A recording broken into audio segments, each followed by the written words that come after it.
Well, hello there, my beautiful and lovely gamers. My name is Jonal. I'm very excited to make this video. I promised last video that this was going to be a good one.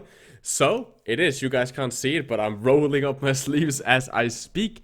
And, well, this will be a little bit of a theoretical video, so for some people that's super interesting. For some people that's a little bit like, oh god, no, I am here to play video games, not to listen to a lecture. But this is very, very important. This is space, pressure, zoning, map control, high control. Essentially how you actually play and win this game. And you kinda, well, you don't need to, but it does very much help you in competitive play, either as a ranked player, as a player that wanna get in on a team, maybe you play on a team, wanna get to tier 2, wanna maybe potentially get to Overwatch League one day, as a coach, whatever you wanna do, if you wanna consume this game on a more competitive level, this stuff will help you understand how to abuse weaknesses, how to actually play, and it's like the fundamentals between, you know, positioning, play styles, and how we actually conduct pushes, and in general, how we play this game. So that's what I'm going to be trying to cover today. I'm very excited. I've been wanting to make this video for a long time. It's only now that the YouTube views have been building up so much that I feel comfortable that this will reach out to multiple people. Because this is something that happens far too much in ranked. You see these mistakes. So let's just begin, share it around to help spread the good word of learning how to actually play the game. And yeah, as always, drop a like on the video. It really helps out the channel. Subscribe, bell notification if you like this type of content. Now, let's begin. So, let's just cover some very basic and very generic definitions, essentially. So, first, space. What is space? Space is, in theory, what room that we have, but it's more as so how do we claim space, what is actually space. So, I like to use this example. You are a sexy, hot DPS senora that doesn't heal, and you want to get to this point. Great, okay, so you'll walk up here. Here is a big angry German, and he'll hit you, and therefore you can't pass this choke, because you'll take an excessive amount of damage. So you cannot push, and you cannot reach the objective, so you will lose. That is space. Space is essentially that you just go to an area. As a defender, you're most likely holding an area, but you can also, of course, as a defender, claim space, right? If my Ryan is pushed back all the way to here, and we trans and nano him and speed him, right, he can then run back up and claim his space back, right? So space is essentially that you did on this area that I'm fighting on right now, where we are pushing, where we are fighting, we will say, if you are here, I will do X amount of damage, and I will therefore kill you. And therefore you cannot stay here. If you stay here, you die, so you need to back off or move away, okay? That is what space is. That is the very basic fundamentals. And we claim space logically by doing the same to them. We take our angry German, and this guy has a Zenyatta with him, and he also has a Hanzo with him, right? So these 3 beats this one guy, right? We have more sustain, more damage, and our own Rhine, and he will then walk up here with the Hanzo, Discord, heal, shoot, right? On our Rhine, and essentially say you either move away now or we kill you, right? And at that point, he has to move away, and then now we have claimed space. We're now claimed. Where he used to hold everything, and we only held here, right? Again, if anybody pushes out here, they will most likely die. While on the blue team, it's okay, if anybody pushes in here, they will die. But since we now pushed, he forced back, our space has now been increased to, for example, here. Right? So now we claim some extra space. This is also where stuff gets a little bit tricky. And this is where you will start understanding the full scope of what Overwatch actually is. And this is kind of where you will see if you need more damage, if you need more heals. Because this will, of course, then logically be a combination. It's not just a Ryan versus Ryan. We use tanks because the tanks can take the hit compared to Zenyatta. Zenyatta cannot walk up here, he will die. But a tank can take hits. He has shield that can block majority of all damage, right? He cannot block Ryan hammers, he cannot block, for example, Brig Mace, right? They can consistently hit his HP, but he can block most other stuff, and he can trade hits back, and he gets sustained by our support, and our DPSs will then help, right? So then we kind of amount damage, and how we claim this space is either by fucking up this guy and just removing his health, right? So everybody focus the Ryan and just bully him. Or we remove his support structure, so we kill his support backline. Maybe we kill some of his CPSs, right? And that will reduce his sustain. So can he actually stay here? Can he out-trade our damage? If we kill his DPSs, he will have less damage and less threats, and also less potential that they will kill any of our support structure to our tanks, and so on and so on. On top of that, there's something called the defender's advantage. You probably heard a little bit too much that the defenders have some form of advantage in the defense. You've probably experienced this more likely in your rank game, especially if you are below masters, where your Reinhardt will be pushing, or you will be the Rein, you'll be pushing and you will just die and your team won't follow. And that is normally done by the defender's advantage. The defender's advantage is just that most corners or choke points, even corners, right? So I'll use this corner here as an example, as it's a little bit easier to understand from the top point of view. So let's say that this Rein is over here, and we want to push him, right? He's low, our Rein decides to push, right? So my team is here in the choke, right? Still, like, trying to, you know, pushing after, and our Rein walks around this corner. Now our Rein has split, right? And that is what defender's advantage essentially is. This Rein can fight on this corner, and when this Rein tries to run it, he will be faced with his entire team, right? And therefore, he is splitting himself. The same goes if they move through this choke a lot of time, right? My team is playing over here at the walls, because there's a lot of spam going through this choke, right? Our Rein decides to run around the corner, while our Sen is, for example, back here, getting a health back. He will push in here, and now no one can see him anymore. So now he is fighting 6v1 because our entire team is blocked by this wall. And that's defender's advantage. This is normally how we like to abuse points this way, right? If the same goes on high ground pushes, right? If the Rein runs the stairs and our team is stuck in the stairs, the Rein is through the gate, and that is essentially how it works. That is the defender's advantage. And we can threaten them by, for example, spamming. The Rein may be able to survive this push, but because there's so much damage spam still coming through from different angles, right? Or better positioning, which we'll talk about, how you can abuse this as a DPS and as a tank and so on. This Hanzo can push around, because he will get hit and killed and so on. Or maybe there's someone over here that the Rein isn't paying attention to or whatever. So the same goes if the Rein charges past their Rein, right?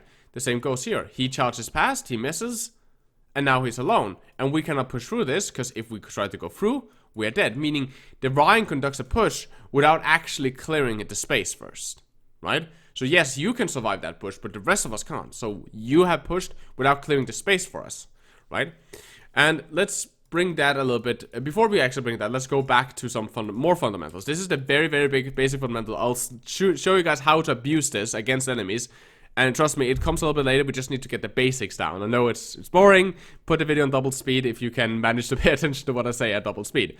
Next up, zoning. What is zoning? Zoning is, compared to space creation, because they're very much the same. Zoning is more known to be the threat of damage or death, potentially punishment, for pushing an area, right? I like to use Widowmakers as the good example, right? If there's a Widowmaker that stands here, and my Zenyatta is here, and their Rein is, my Rein is here, he wanna push their Rein, and my Rein is, and their Rein is here, right? So, my Rein wanna push their Rein, they have a Widow, I'm a Zenyatta, I am a good support, I wanna support my Rein, so I'm gonna angle myself here, so I can see my Rein, and see their Rein, and discord and shoot him, and heal mine, right? So I can support. At this point, the Widowmaker is zoning me, because whilst he's not physically, you know, it's not like the Rein is up here hitting me and I'm guaranteed dead if I stay here. It's more that she's threatening me. She's saying, hey, if you stay here, I will maybe headshot you. I might headshot you. If it's the Widowmaker on my team, she probably won't. She'll probably miss and shoot the wall 8 times in a row. But she's potentially zoning him, right? And how effective a zone is depends on what are you threatening with, what is my status, right? If this Zenyatta is 20 health, and there is a Genji standing this far away, right? Then it's like, okay, yeah, I'm to a certain extent zoning him because this Zenyatta is 20 health, right? And because of he's 20 health, if I just hit one shuriken, he dies, right? But if that's a 500 HP Rein, this Genji is not zoning shit, right? He's just spamming shurikens and is out of, and has a shit position, right? So that's zoning. It's just a threat of damage. I'm threatening you. The same goes with High Noon, right? If you stay in the High Noon, you get one-shot. The same goes with Diva Bombs. If you don't hide from the Diva Bomb, you'll get one-shotted. The same goes for Tactical Visors, Dragonflight. You guys get the point. That is what is known as zoning. It's more the threat than the actual, you stay here, you take X amount of damage, and I have X amount of sustain. Pressure, you probably heard that. There's a lot of pressure on us, so we're getting pressured, right? Our Winston is pressuring out their backline. What is pressure? Pressure can be very much as described right now as just damage, right? Again, remember that we are playing in theory just for damage in teamfights. It's not about kills, essentially. Of course, kills is a result of damage, if you think about it in a very abstract way. You deal enough damage fast enough, they cannot heal it, and you deal it to the right characters in the right order, you get the kills. but it's all about damage. So pressure is just damage, and pressure snowballs very efficiently, especially in Goat's comp, if you noticed. If you're Reinhardt and you're very low health, and their Reinhardt is very high health, then your Reinhardt cannot swing his hammer, meaning our Reinhardt can do whatever he really wants. And at that point, it continues to snowball. A lot of resources then put to just sustain your low HP Ryan, who cannot trade back damage, meaning the rest of our tanks are not getting any healing because we're trying to keep our main tank alive, meaning our other tanks get low and has to play more passive so they don't die, meaning the other teams of tanks can play more aggressive because they have more health, and then it snowballs, right? The more damage you start taking, the less resources we have to heal you up, and the less resources we have to actually heal you up with, the less anyone else also gets, and then the enemy team can play more and more aggressive, right? And that's how it snowballs. So pressure is very, very important. It's like the most important thing for a lot of games.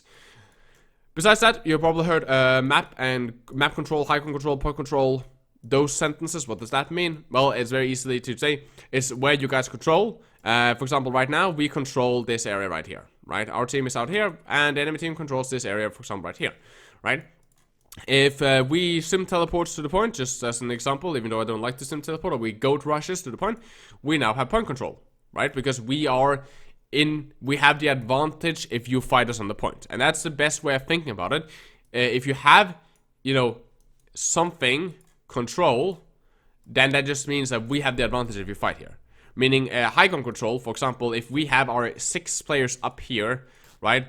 For example, then okay, you can say to some extent we have high ground control. But if then you rotate with your entire Goats comp onto point, then you have point control. Because you are currently in position of the point while we are in position of the high ground. If the entire enemy team pushes 6 players straight through main, and I have, let's say, a Ana and a Hanzo up here, and 4 people on the point, like a bunker comp or something, then if I have point control, because right now, while the enemy team is pushing, we are still in possession of this point, and we also have high ground control, because we're the only one that actually has something on high ground, right? Dive comp is very good at taking high ground control, right? Because even if you have a soldier up here, you have 1 soldier up here, I have dive tanks, I have Genji, so I can very quickly take high ground control, but I don't take high ground control before I actually physically have taken it. Right? Some people believe that just because they run on low ground and have dive tanks means that they immediately have high ground control. You only have the options to take high ground control. You don't actually have it before you actually have positioned yourself or removed everybody from the high ground, right? So that's control. It's just that you have the advantage on that area. You have the manpower advantage on that area. If they fight there, you probably will win, right? And then some teams are better at taking certain controls. Goats are really good for taking point control. Dive is very good for taking high ground control, for example, right? So then you get different outcomes. Depending on what map and depending on what you're playing, you will have different team composition for this. Now, let's talk about the important thing, and that's how to actually utilize this and carry the shit out of people. Because when you play ranked, or if you play on a team, you gotta get impact. Something that some people don't understand always about how team play works is that it is of course about team play and working together, but in the end you kind of gotta get value out of yourself. Like, you can't just imagine that oh yeah, if I just stay behind my Ryan shield, I'll just do whatever. Use this really quickly to actually let's just not do that one because it's gonna be hell of irritating. Let's use this one instead as an example. Now, it's a sad day, everybody, when I have to show you guys that I have Goats pre-stored as a team composition because I needed to use it so much in scrims. It's a sad day to be an Overwatch coach. And then Goats over here. Goats is actually a really good way to just show certain stuff. Actually, we'll just drop in I don't have a normal dive comp, but I have a quad DPS. So let's just drop in a quad DPS and let's drop in floats. Then we have most characters that should be ever available in this example. Okay, so how do you use this to your advantage as a defender, as an attacker? And we'll use this because if anybody played competitively during dive meta, you know how bullshit this point is to try to retake against dive meta. So let's say that you guys are playing, let's just say you're playing dive. So, okay, you guys are defending as a red team. So you put your Winston, for example, here and whatever. First thing to understand is, actually, let's explain how to do control first. My bad. Let's say you're defending as blue. Okay, you take some different parts of control. You put some of your players on the point. You put your Zenyatta over here. For some reason, you put some of your Zenyatta over here. or up here, right, in the beginning, there. And then your D.Va's up here. Okay, so what do you have now, right now? What do you have right now of control, right? I want you to answer that before I give you the answer. Okay, 3, 2, 1, great, you answered. Perfect. Okay, so you have point control, great. At the same time, you are now dominating right side. You have control over the right side. Right now, you do, at least. Right now, right side, right? Right now, right side, right? So, yeah, you have a D.Va here on high ground. And essentially, if the enemy team tries to, for example, push under, they'll be on a huge disadvantage, right? If they try to push with their own goats, this Ryan is a representation of their goats, right? You guys can rotate, contest, this push here, you can push in here. You have plenty of safety regulations or safety areas. You have here to fall back to, pillars, and then here. At the same time, you have plenty of space, right? Because you own most of this territory, right? So there's no threat. So your Zenyatta can stay here and play very, nicely and aggressive. You have a D.Va up top, right? And this is very difficult for them to push through. Because if they go here, the D.Va shoots from top. They get pressured on the front. And this is good pressure, because they cannot block every angle. And now Zenyatta can play almost as aggressive as he wants. He can stay here, as he has peeling and plenty of protection, right? So he can play very aggressive at angles, and you can see how we're now creating a lot of angles. We have an angle from here, we have the Ryan pushing in front, so that means it's difficult for them to push through this little choke. Asaria is shooting from here, right, down here. Zenyatta from over there, right? Lucio, for example, from over here as well, right? And the breakthrough secure, right? So they are boxed in very easily, right? If they try to push like that, okay, that opens a lot of damage from the D.Va. Either by just killing the Ryan, and also by giving them this paradox, which I'll use this side of the map to actually explain. Ignore this goats thing, it's something that I used for a scrim not too long ago. So yeah, let's say that you're defending here as a D.Va. The enemy teams try to rotate left, right, with their goats comp. Right, so they want to go left and straight to point. It's very common for goats teams to like to do stuff like that. Okay, your team was holding high ground. Your team has rotated into the objective, so I'll just drop this layer just to make it clear. Your team has rotated into this objective, but your D.Va is still on high ground, right? This is where high ground control is really good, right? And now you're pressuring and you have very good map control, as this part of the area is now locked down, right? It's very difficult. They can push through with their tanks, but here you will see that, okay, let's say that they want to push into the objective, right? If they stay here, okay, they're just wasting time, right? And we can stay here and we can stay in. They need to clear this D.Va first. If they don't clear the D.Va, which doesn't happen in ranked, and surprisingly happens very little in even competitive play, right? As if for some people can be very, like, we can play very aggressively here, right? We have kiting potential. We have everything that we could ever want, right? So we can play a little bit here. We don't want to essentially push out of the box too much. And remember that our Zenyatta is here. So if we push out with our tanks, we are splitting ourselves, right? We are giving them the defender's advantage, as I explained it earlier, right? We will give them the defender's advantage by pushing out here, right? So we want to just play here and essentially deny them as much space. If they want to push in here, they will take a lot of damage, and our D.Va is on this high ground. So if they try to push in, let's just say that they do. Let's say they go very aggro and they push in, right? So we give a little bit of space and allow them to get in. They start hitting, we start trading. They move in with most of their tanks, right? They ignore our D.Va a little bit, right? Do you see the problem? They cannot push in with their support line. They can maybe put in with a break, but they can't. It's difficult to push in with the Sen because our D.Va will kill him. So they are immediately forced to spend time and resources on trying to clear our D.Va first, which can be very difficult if our D.Va plays like here, right? Because he can then shoot down in a very tight angle down here, and at the same time they need to clear, right? And that can be very problematic. They will then have to invest their own D.Va to send up, right, to do that, while their teams are fighting, right? So it becomes difficult for them to push without first clearing our D.Va. And this is the small high ground stuff that you gotta use, right? The same goes in this example here. If they want to push through, they either need to really just like, go for it and push really hard through, so they can just somehow force us down here, so that they can rotate with their tanks and rotate their backline. Let's use the break as this is the Zenyatta and all that. Rotate their backline like this, and then rotate to the point to save them from the D.Va. If they just try to go for it, right, then their backline is a lot of times stuck, right? The Zenyatta, for example, cannot push out here, right? Of course, the Zenyatta can go from a different angle. They can send him through main, which will split him, but they can send him from main to avoid this conundrum. But sending him alone while they just push their tank line will again lead that their backline should die, or at least be heavily risked or dead. And at the same time, we have more pressure because we will be damaging from more angles. So they will be pushing with low health. The support will either die or be not with them in the push, meaning they're splitting their front line, for example, the 4 players or 5 players, and then there will be one guy left that has difficulty doing the rotation, right? Or will need a shit ton of peeling to do this. Normally, these kind of forced pushes are done by peeling the backline. By peeling the Zenyatta through armor packs and matrix and bubbles and so on. But that's of course also resource heavy. So we're dragging resources out of them in the beginning of the fight. Which we then have. So we didn't burn our armor pack. We didn't burn all of our matrix. Or we didn't burn our bubble on the center. We can burn it on the right. So now we have an advantage in that fight. So on. The same goes if we are holding our defensive position as we did with the D.Va. This is the downside of that position, right? This is normally the best position on this map, but or like among the better positions. But that's just to make sure that everybody gets it. Everything has an ups and down, right? So if they decide to push left side, right?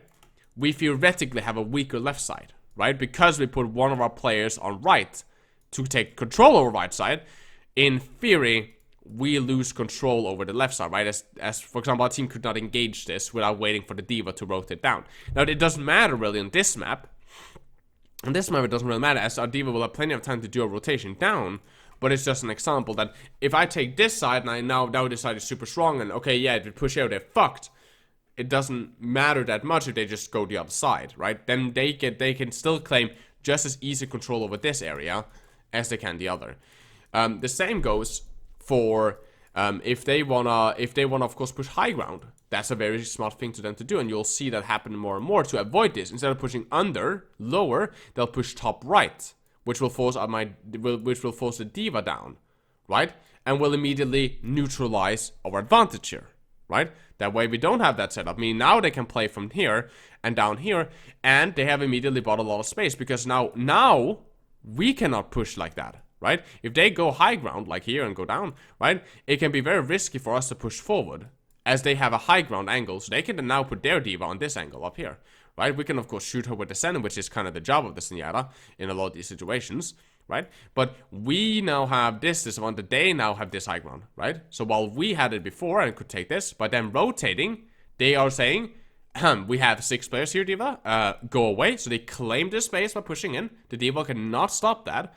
Rotates down to us, and now they have claimed this space, this high ground, which allows them control over this initial choke. At least it can give them a good advantage on this choke, right? Where a lot of passive teams will give them space and let them play on the point, which gives the enemy team a great advantage, or at least a great area to play on, right? Now they can drop their Zenyatta's, further back, or even keep him up here, right? And now they start having stuff to work with, right? They can flank the D.Va on that side, they can flank the Star on this side, right?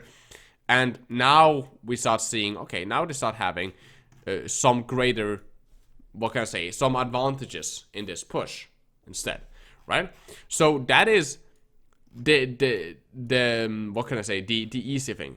Now, as a DPS player, as a dive, this has been mostly done in the spirit of tank play, right? If you think dive, old school dive meta, let's bring in some tracers here. Right, let's just set up a dive. As I said, this point here is very difficult to defend as a defender. So as an attacker, is can be very difficult to claim. So let's just drop a Winston up here. Let's drop a D.Va up here as well. Let's drop her. It doesn't really matter. Yeah, sure. Just for the example. Our tracer hides in their back line, right? Just for fun. Yeah, okay. Let's just use these 3 here as an example. Let's just also drop a Zenyatta for the back here. So we're like, yeah, we have a healer, right? That has some LOS to this.